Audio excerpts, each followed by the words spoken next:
Olá pessoal, tudo bem? Meu nome é Verônica, sou professora de Histologia e Embriologia e hoje eu quero conversar com vocês sobre o processo de formação das vias genitais do sistema reprodutor masculino e feminino. Vamos falar também sobre o processo de formação das glândulas do sistema genital masculino, próstata, uretrais e vesículas seminais. Mas antes de começar, queria saber de você se você já está inscrito no meu canal. Se não está, vai lá, se inscreve, compartilha, ativa o sininho, dá um like ou um dislike, eu espero que você esteja gostando, e comenta comigo. Diz para mim de onde você vem, qual curso que você faz, e se os conteúdos postados aqui no teu canal estão te ajudando, né, no estudo de embriologia, essa disciplina que eu amo tanto. Saibam que eu sou do Rio de Janeiro e estar aqui conversando com vocês sobre a embriologia tem sido uma atividade muito prazerosa e feliz. Vamos lá?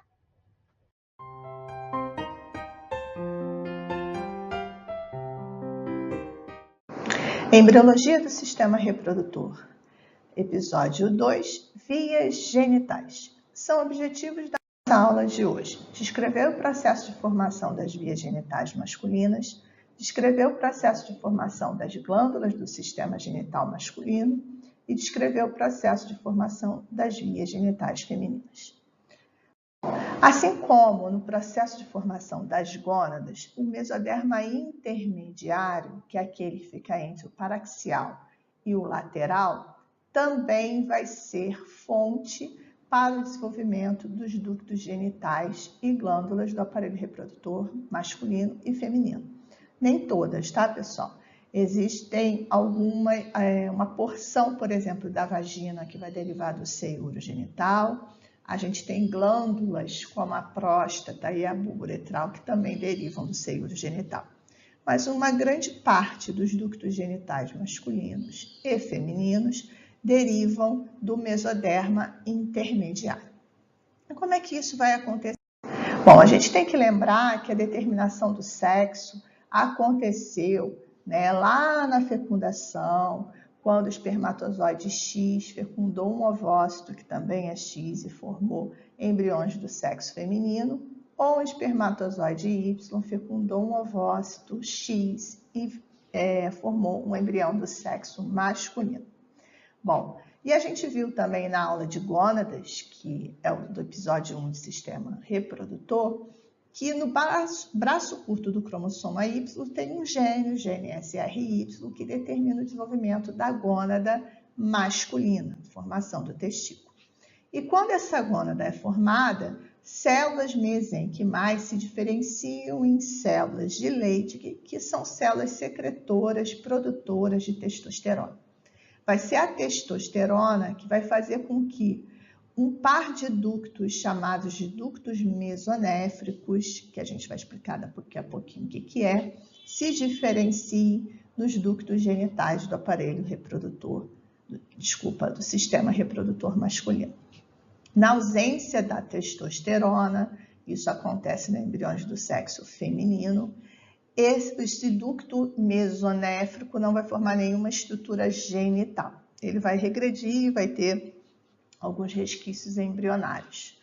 Porém, no embrião do sexo feminino, não tem as células de Sertoli, que produzem aquele hormônio antimileriano, né? Esse hormônio antimileriano, ele impede o desenvolvimento do ducto paramesonéfrico. Aqui, como não tem hormônio antimileriano, porque no sistema reprodutor feminino não existem as células de Sertoli, o ducto paramesonéfrico, que é um outro par de ductos, que é formado no embrião, num estágio de ductos indiferenciado, vai se diferenciar para formar tubo uterina e o primórdio útero vaginal.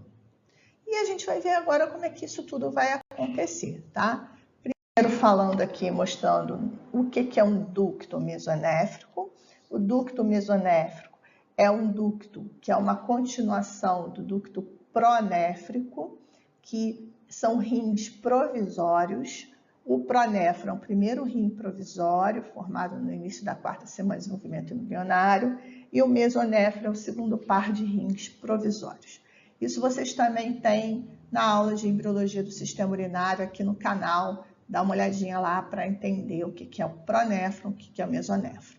Então, esse ducto longo aqui é o ducto mesonéfrico.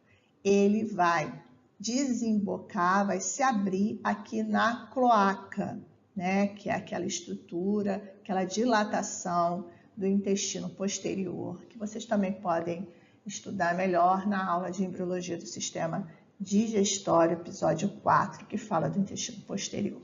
Bom, esse ducto mesonéfrico, ele recebe túbulos, tá vendo esses tubinhos pequenininhos que a gente está vendo aqui? Que são os túbulos mesonéfricos. Tanto os túbulos quanto os ductos mesonéfricos contribuem para a formação de estruturas do sistema genital masculino. Essa estrutura aqui grandona, ó, é o mesonéfron, o segundo par de rins provisórios, e aqui é a gônada em diferenciação. Então, essa estrutura toda aqui é a crista urogenital, crista gonadal e mesonéfron. Aqui lateralmente a gente também observa isso. Os túbulos mesonéfricos, o ducto mesonéfrico, desembocando aqui já é o seio urogenital, o mesonéfron e um pedacinho da crista gonadal. Lateralmente, né, paralelamente ao ducto mesonéfrico, a gente tem os ductos paramesonéfricos, tá?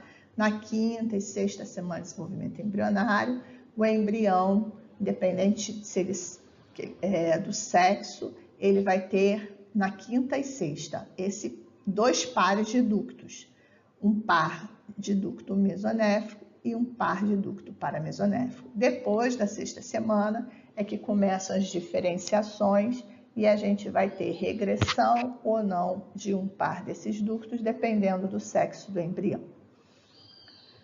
Bom, nessa imagem aqui a gente pode mostrar como é que é a formação do ducto paramesonéfrico. Então, o ducto paramesonéfrico ele vai ser formado nos dois embriões, tanto do sexo masculino quanto do sexo feminino, porém no embrião do sexo masculino ele vai regredir, que as células de Sertoli, que estão lá revestindo os túbulos seminíferos, produzem um hormônio antimileriano que provoca a regressão dos ductos paramesonéfricos.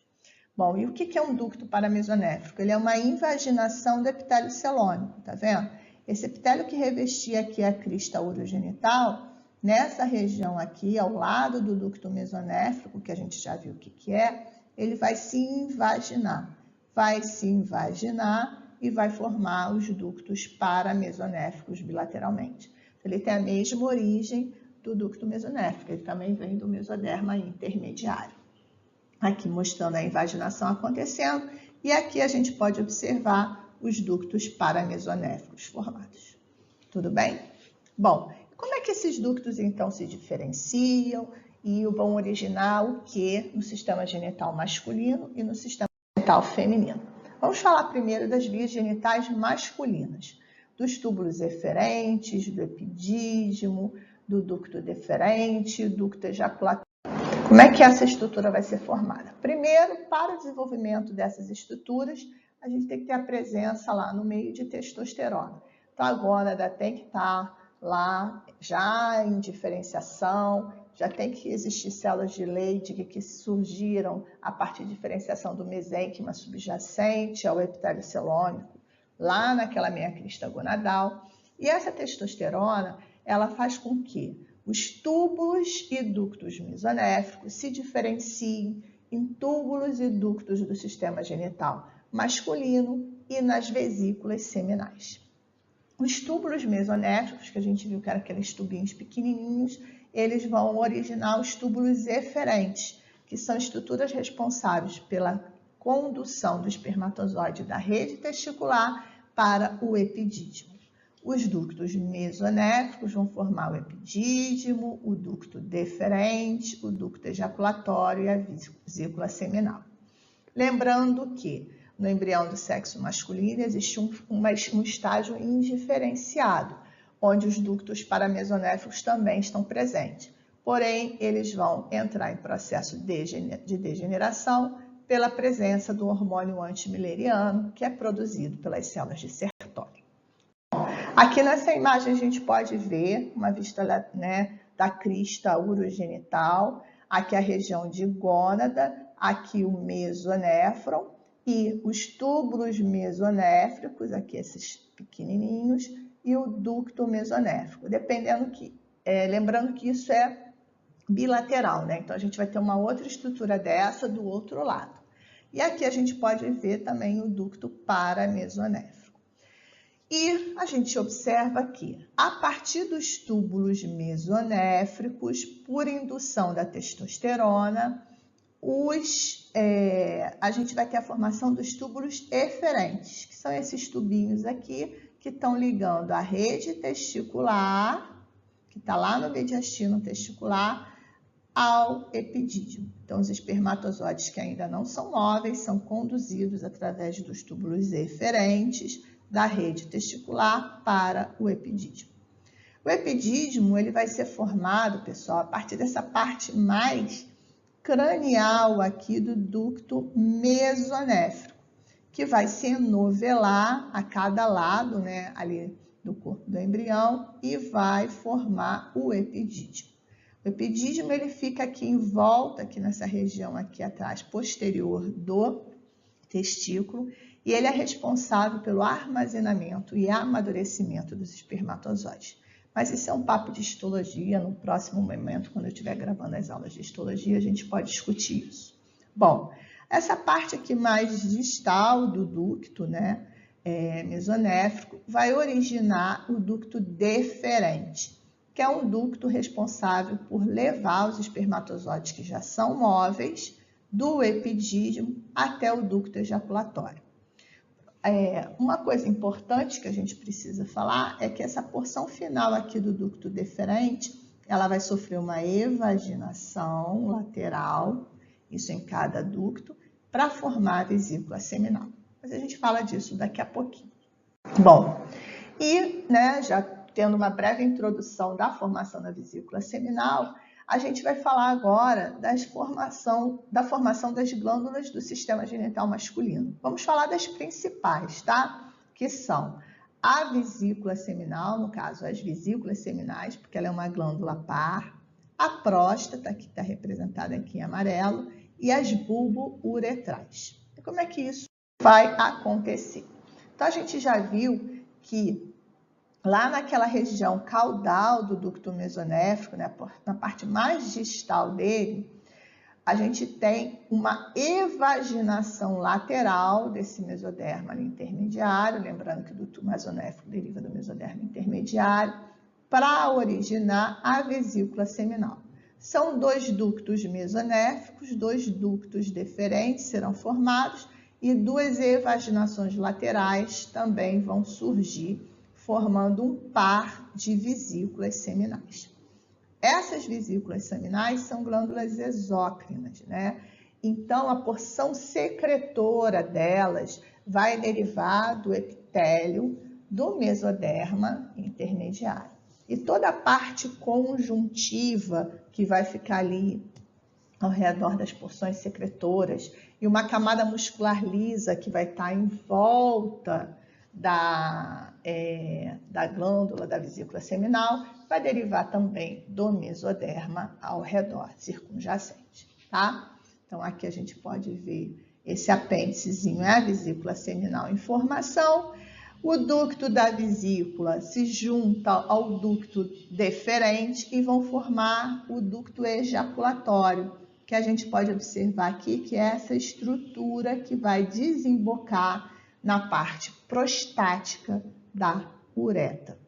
Bom, a próstata já tem uma origenzinha um pouco diferente, tá? Porque a próstata, que é essa glândula aqui, túbulo alveolar, a gente está observando os alvéolos prostáticos e o estroma fibromuscular, ela não vai se originar do ducto mesonéfrico. A próstata é formada a partir de evaginações da porção pélvica do seio urogenital. E o seio urogenital, aqui a gente pode ver a próstata, é uma glândula ímpar, ela fica logo abaixo da bexiga, e aqui mostrando, né, em amarelinho, que ela é são evaginações que surgem ao redor da porção prostática da uretra, que deriva da porção prostática da uretra. E essa porção prostática da uretra é formada a partir da porção pélvica do seio urogenital, que é a porção cefálica do seio, e vai originar a bexiga. O processo de formação da bexiga e da uretra você pode ver lá também na aula de embriologia do sistema urinário. Bom, essas evaginações vão surgir, então, a partir do endoderma, já que o seio urogenital, ele tem origem endodérmica, né? Então, toda a porção secretora, os alvéolos prostáticos, eles vão ser revestidos, vão ter origem endodérmica. E ao redor, o estroma fibromuscular da próstata vai ser formado, vai se originar do mesoderma lateral esplâncnico, que é o mesoderma que está em contato com o endoderma do seio urogenital. Bom, uma glândula que a gente vai falar do sistema genital são as glândulas bulboretrais. São essas pequenininhas aqui, ó, elas têm um tamanhozinho de uma ervilha, elas vão desembocar na uretra esponjosa e a gente pode ver ela aqui também, amarelinho, que elas também são evaginações, só que bilaterais, do seio urogenital, dessa porção aqui mais caudal do seio urogenital. Essa região vai dar origem, vai formar a uretra prostática. Por isso que as glândulas bulboretrais, também chamadas de glândulas de Cooper, desembocam na uretra, não é na uretra prostática não, gente. Essa partezinha aqui vai formar a uretra esponjosa, a uretra peniana, tá? A prostática é aqui, que vai passar dentro da próstata, ela estaria aqui. Então, as glândulas bulboretrais são evaginações da porção esponjosa da uretra, tá? São evaginações bilaterais, elas são bem pequenininhas, tem o tamanhozinho de uma ervilha. A secreção dessas glândulas é uma secreção alcalina que lubrifica e neutraliza o pH ácido da uretra esponjosa. Então, elas vão desembocar na uretra esponjosa, que são seus locais de origem. Bom, e agora, e o sistema genital feminino? As glândulas, as vias genitais femininas, que são as tubas uterinas, o útero e a vagina. Qual é a origem dessas estruturas? Então, a gente já sabe que essas estruturas elas vão ser formadas a partir de ductos também, só que os ductos paramesonéfricos, aqueles ductos que são invaginações do epitélio celômico, né, que vão se desenvolver na ausência do hormônio antimileriano, que é produzido pelas células de Sertoli essas que são células masculinas, presentes nos testículos. Bom, e aqui a gente pode ver o ducto paramesonéfrico, tá? O ducto paramesonéfrico, ele é porque está ao lado do mesonéfrico, então ele está aqui.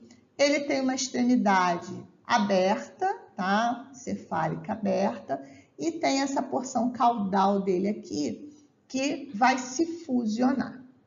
Essa parte distal dele, essa parte mais superior do ducto paramesonéfrico, vai se manter aberta para a cavidade peritoneal e vai continuar separada, formando as tubas uterinas. Mas essa porção caudal dele aqui, tá? Ela vai se fundir e vai formar o que a gente chama de primórdio útero-vaginal. E vai ser a partir do primórdio útero-vaginal que a gente vai ter a formação do útero e dessa parte superior da vagina. Então, a gente pode observar aqui nessa primeira imagem os ductos paramesonéfricos se fusionando nessa região caudal. Inicialmente vai existir um septo de divisão aqui, só que esse septo vai degenerar e o útero, né, vai ter uma cavidade única. E aqui a gente pode observar também que a partir desse primórdio útero-vaginal, a gente tem a formação de parte da vagina. Essa parte aqui superior da vagina, né, ela deriva do primórdio útero-vaginal, que tem origem mesodérmica. E essa parte inferior aqui, a gente vai ver que vai derivar do seio urogenital. Como é que então a gente tem a formação da vagina a partir do primórdio útero-vaginal? Bom, quando esse primórdio é formado, né, que esses dois túbulos paramesonéficos se fusionam nessa região caudal, o primórdio útero-vaginal ele vai se projetar para essa parede posterior do seio urogenital. Então, a gente pode ver aqui em amarelinho o seio urogenital, a porção do seio que vai formar a bexiga, e aqui essa porçãozinha mais aqui embaixo, tá? Do seio, a porção pélvica, e o primórdio útero-vaginal se projetando para esse seio urogenital. Bom, o primórdio se projeta e forma uma elevaçãozinha aqui, ó, na parede do seio, chamada de tubérculo genital. Depois, o endoderma do tubérculo genital, ele vai se evaginando e vai formar uma estrutura, essas evaginações vão formar os bulbos sinovaginais, que vão se juntar e formar uma placa vaginal. Tá vendo? Essa estrutura aqui, uma placa sólida da vagina.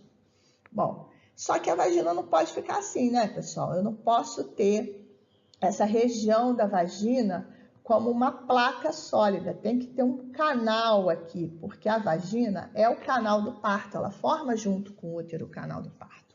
Então, o que vai acontecer?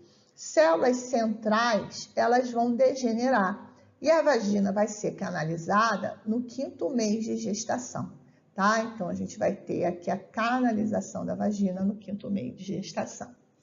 Bom, só que durante essa projeção, essa formação dos bulbos da placa vaginal, a gente também teve uma aqui, ó, tá vendo? A parte posterior, né, do seio urogenital, ela formou uma membrana aqui nessa região do canal vaginal. Essa membrana é o ímen, que no período perinatal vai sofrer perfurações, tá? E ela ele vai ficar perfurado, permitindo o fluxo, por exemplo, menstrual na puberdade. Às vezes o ímen não perfura, tá? Ele fica imperfurado, isso vai ser ruim depois na puberdade, que a menstruação ela não vai conseguir, né, passar aqui pelo canal vaginal. Aí tem que fazer uma perfuração nesse ímen. E aí, pessoal, tudo bem? Então, aqui a gente observa que a parte superior da vagina deriva do seio urogenital e a parte inferior, desculpa, gente, volta aqui a fita. A parte superior vai derivar do primórdio útero-vaginal, que se origina do ducto paramesonéfrico, e a parte inferior do seio urogenital, assim como o ímen. E o que a gente estudou hoje, então? Então, a gente estudou os ductos genitais e as glândulas genitais. Vimos que esses ductos também derivam quase que todo ele do mesoderma intermediário, mas alguns ductos e glândulas vêm do seio urogenital. Vimos que no sistema genital masculino, os túbulos e ductos mesonéfricos, que são túbulos e ductos presentes no rim provisório, chamado de mesonéfro, o segundo par de rim provisório que surge no final da 4ª semana de desenvolvimento embrionário, vai originar, por estímulo da testosterona, os túbulos eferentes, o epidídimo, o ducto deferente, o ducto ejaculatório e a vesícula seminal. Vimos também que junto dos ductos mesonéfricos, a gente tem uma invaginação do epitélio celômico que origina os ductos paramesonéfricos, que na ausência do hormônio antimileriano, que pode ter, a gente tem essas 3 siglas para eles, tá? Hormônio antimileriano, substância inibidora de Miller ou fator inibidor de Miller, esses ductos paramesonéfricos vão se desenvolver e vão formar as tubas uterinas, o útero e a parte superior da vagina. Vimos também que o seio urogenital ele contribui tanto para as estruturas do sistema reprodutor masculino como do sistema reprodutor feminino. No caso do sistema reprodutor masculino, a partir do seio urogenital, temos a formação da próstata e das glândulas bulbouretrais, isso no sistema reprodutor. A uretra também é formada a partir desse seio urogenital, parte da uretra masculina. E no sistema genital feminino, o seio urogenital vai originar a parte inferior da vagina e o ímen. Tudo bem? Pessoal, mais uma vez a bibliografia consultada para essa aula de hoje Eu gosto muito desses 3 livros, vocês já sabem, né? Muito obrigada pela atenção, até a próxima. Me siga lá no Instagram, loucasporisto, @cai na prova. E um beijão!